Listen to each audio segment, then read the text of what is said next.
In this lesson, we're going to find slope. All right, example 1, how do I find the slope of a line? So what is slope? Well, first of all, slope we know is the steepness of a line.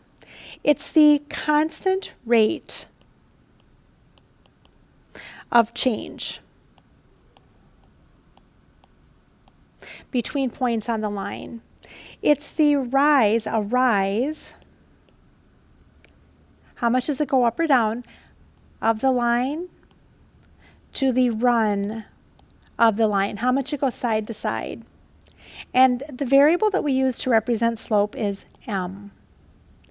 Now we have different types of slope. Notice how our line is going up from left to right. If it's going up from left to right, that is considered a positive slope.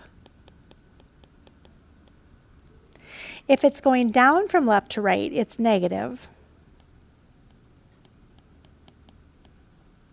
Notice how this line doesn't have any slope at all. It says 0 slope.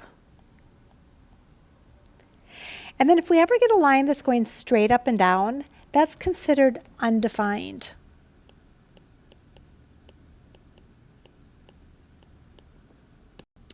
All right, so how do we find a line, the slope of a given graph?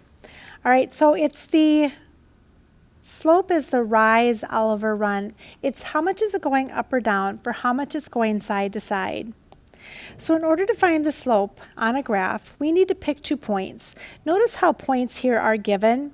They're not always going to be given. And so you could just pick any 2 points. Just make sure that they're on whole numbers of the graph. Otherwise, it makes it very difficult to find the slope. Now notice, we're going to count how much we go up or down for how much we go side to side. And if we go up or we go to the right, it's positive. If we go down or to the left, it's going to be negative. And so notice how I'm going up. 1, 2, 3, 4, 5, 6, 7. So my rise of my line is 7.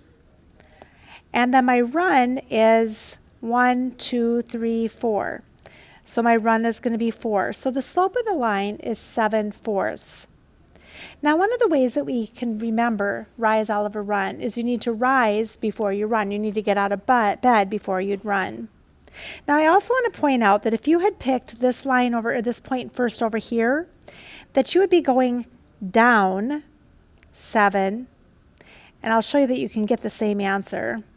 And then if I go to the left, that's going to be negative, and we know that 2 negatives make a positive.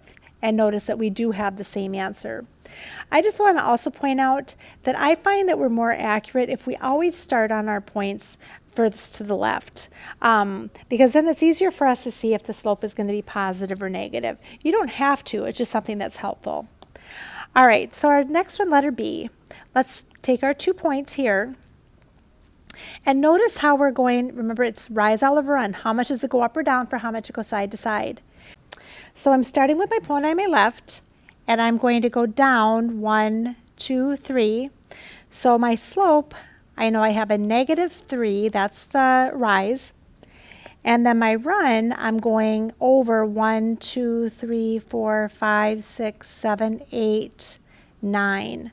And so our bottom number is 9. We could leave it as 3 all over 9. We could simplify that down to -1/3 for our slope. And again, we could have gone up 3. So in that case, I'd have a +3, but then I go to the left, and then I'd have -9. And so again, I would have still a -1/3 slope. All right, notice our next one. If I have these 2 points, how much should I go up or down for how much it goes side to side? Notice I'm going up 0, and then I'm going over 1. Well, 0 on the top of any number is going to be equal to 0. So our slope here is 0. We've got a straight up and down line, a vertical line, and remember that we said that if it goes straight up and down, that is undefined.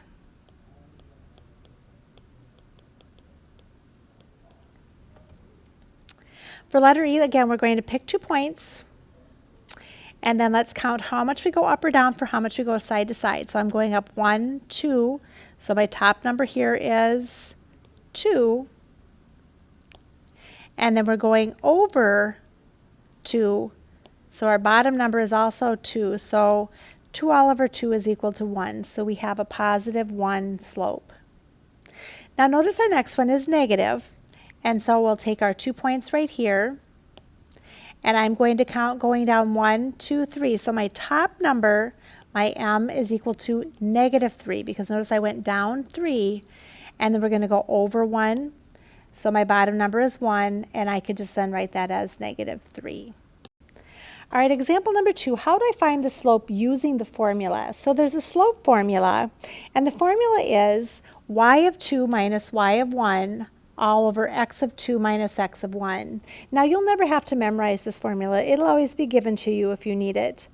So the first thing we want to do then is notice how we have 2 points here, is that we'll want to label our points. This is going to be our first point, so I'm going to label that x1 and then y1. And then I'm going to label my next point x2 and then y2.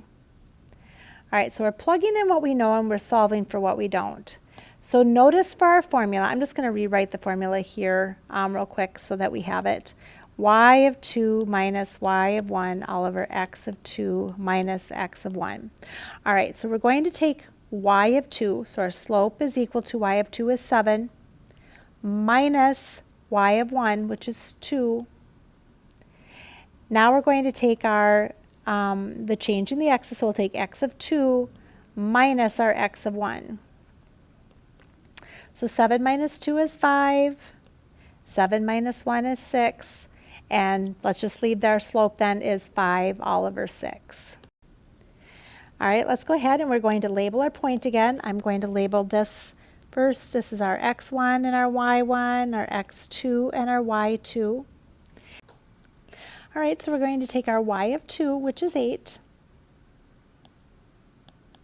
and then we're going to subtract a -2, so we're minusing a -2. And remember, 2 negatives, they end up making that positive. And then now we've got 5 minus -5. All right, so we're going to add these, and 8 plus 2 is 10, and then 5 plus 5 is 10.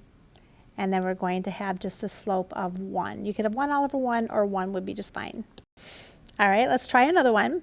x1, y1, x2, y2. All right, so our formula, we're taking y of 2 first, minus y of 1. So I've got 9 minus -1. So 9 minus -1. And then I'm going to take 5 minus -4. Now we know that 2 negatives make a positive.